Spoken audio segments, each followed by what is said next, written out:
पर लिखलहुँ हँ और हमर जे विषय अछि हुनक स्मृति। स्मृति आब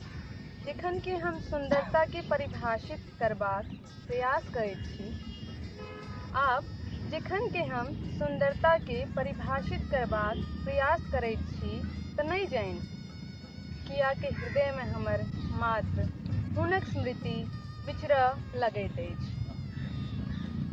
नहीं पाबि सकलहुँ हुनका सन अनमोल मोती हम अपन जीवन धरि। बड़ कचोट अछि एहि बातक हमर मोनमे। जँ ओ अखनहुँ रहितथि हमरा लगमे तऽ कतेक नीक रहितै ने।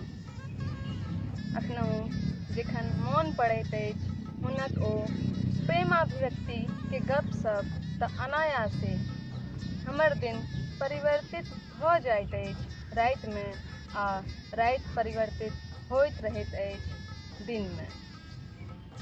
जखन के हम मुनि अपन दुनू आँखिके एहसास करैत छी हुनक ओहि गमकैत श्वासके तऽ ओहि एहसासक संग बढ़य लगैत अछि मोनमे हुनकासँ पुनः मिलनक आस।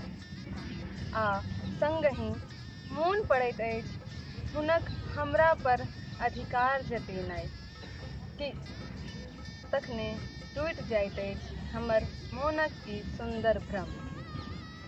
आ टूटते एहि भ्रमके चलय लगैत अछि अहाँसँ विछोहक अनेको तीर हमरा हृदय पर। आब तऽ हमर मोनक एहि जन्मक एकहिटा प्यास अछि जे ओ सुन्दरताक प्रतिमा पुनः घुरि आबैत हमरा लग आ पुनः पूर्ण भऽ जाइ हम पाबि हुनक संग। प्रतिक्रिया चाहब अहाँके सुशांत।